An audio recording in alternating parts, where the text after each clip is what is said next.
first reading today from Isaiah is a reflection of the desire of the people to see restoration among them, even though it's from before they go into exile. They've already begun to suffer. They've already begun to have the rumblings of their enemies around them. And so their fear factor has gone up. And so they are looking forward to the time when they won't have to be afraid anymore, when things will be going the way that God had wanted them to go in the first place. And they're being given the vision of how this will be revealed and how the kinds of things that are going to happen when it does happen. But the one thing is, and this is what James hints at in the second lesson today, is that it's not going to happen on their timetable. It will happen when it happens, according to God's time. And so they have to be patient and wait. The difficulty was that they were very impatient. They didn't want to wait for God to work things out. They had their own kings. They had their own leaders. They had the various voices that told them, make alliances over here, do this over there, be prepared to go to battle against this one or that one. Where Yahweh had been saying to them through the prophets, you wait for me. You trust in me. Don't run ahead and figure things out for yourselves, because it's not going to work. Well, we know what happened. They get taken into exile. They spend 70 years in that, going through all of that suffering again of being away from God and things not going according to their own understanding and their ideas. They were too impatient, and so they couldn't wait for the action of God.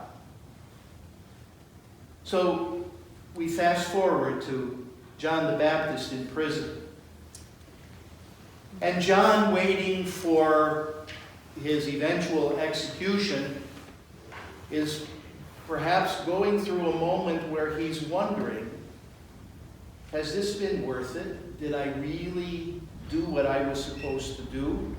Is that so-called cousin of mine, Jesus, really the real deal, or am I being misled? So he sends his disciples with the question, are you the one who's really supposed to be coming, or is there somebody else to look forward to? And Jesus doesn't answer the question, except he enumerates all those healings and everything else that he's been doing, that the good news is preached to the poor, that the dead are raised, and that all these other, the blind see, the lame walk, the deaf hear, and all of those signs that were supposed to accompany the coming of the Messiah. So that's what John's disciples take back to him. This is what Jesus said. And so John could then draw his own conclusions. But it wasn't just the physical stuff that Jesus had done that he's really communicating to John.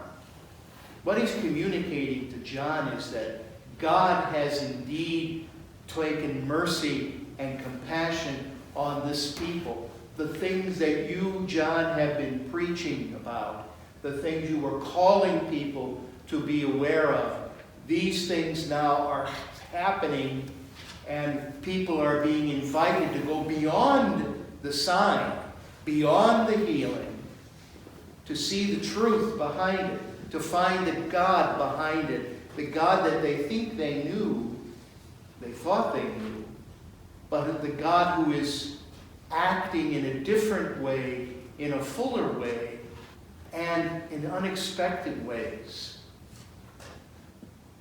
So that's what John is hearing back, not just a news report of these things, but what those things signify, what they point to ultimately.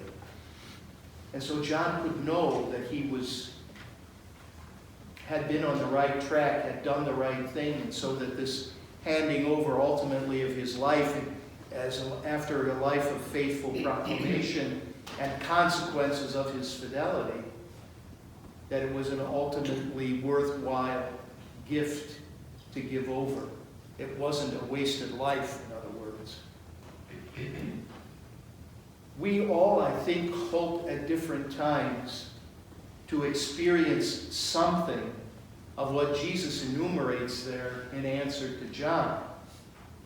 We would like to have a healing of some illness for us or for somebody that we love. That we would like to have, a vision for the world that's not hindered by all of the suffering that's going on, all of the political nonsense that takes place throughout the whole world, and all of these other things that kind of cloud the horizon, cloud our vision, and make us wonder at times, have we really believed the right thing? Are we following in the right path? Or is this just an illusion that we're going through? Just some way to occupy us so that life doesn't hurt so much? Because there are plenty of people who say that now. That this is, that our religion and all the stuff around Christmas, etc., the feelings are nice, but it really doesn't have anything to do with reality. It's almost like Santa Claus, but with religious clothes. And so I guess today what we are being challenged to by John the Baptist again in the Gospel is to ask the question ourselves of Jesus. Are you really my deliverer? Are you really my Lord? Are you really who I have been saying that you are? Or should I look for somebody else? Should I look for something else? Because we know at times how impatient we are. We want it now. We want God to act now. We want a sign. We want something convincing.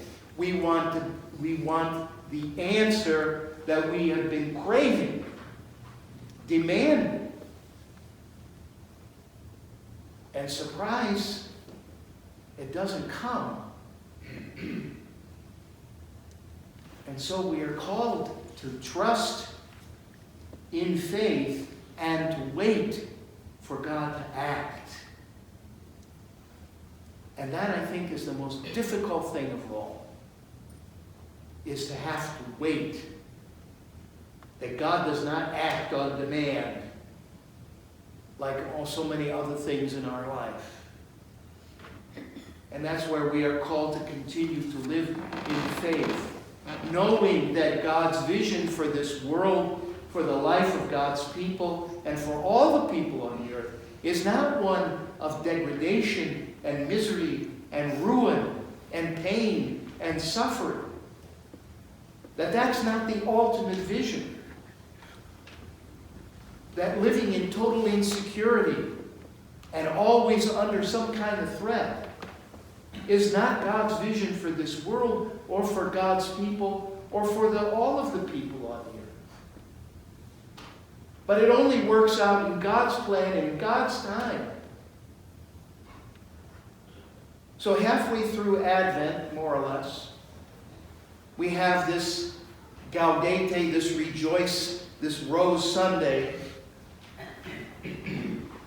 But it's an invitation, not just to know that we only have a few more days to get ready for Christmas, but it's an invitation to remember that God's desire for us is greater than we can ask for or even imagine. That God's desire to see us fully alive in His love and mercy is of paramount importance to him, and the implications of that for the world that we live in. And when God's people are fully alive, when we are really convinced that He is the one and there isn't anybody else, and we live our lives accordingly, lives of generosity and compassion and mercy and forgiveness, when we live that kind of a life, when we don't denigrate other people, other systems, other religions, whatever it might be, when we really live in such a way that when people see us, even though we're just looking like everybody else, that they know that what drives us, what undergirds what we say and do, is not just the common wisdom of the age that we live in, but is really what Jesus says and what Jesus calls us to. That's the reason to rejoice, not just because Christmas is around the corner, but because this God of ours is with us all the time. And continuing to call us out of our self-centeredness, our selfishness, beyond our sins, to be alive in Him. We may not see great miracles, but if you're able to forgive somebody against whom you have held a grudge for years, or if you are able to go to somebody and ask for their forgiveness for an offense that they caused to you that you held against them, or that you caused to them and they held against you, and that reconciliation happens, that's a miracle in itself. That's a healing in itself. And so keep in mind that God isn't finished dealing with us or helping us to come more fully alive. And that with the other disciples of John the Baptist, we can hear what Jesus says today. Go and tell whomever what you see and hear. Go and tell what God has done for you, for me, in us.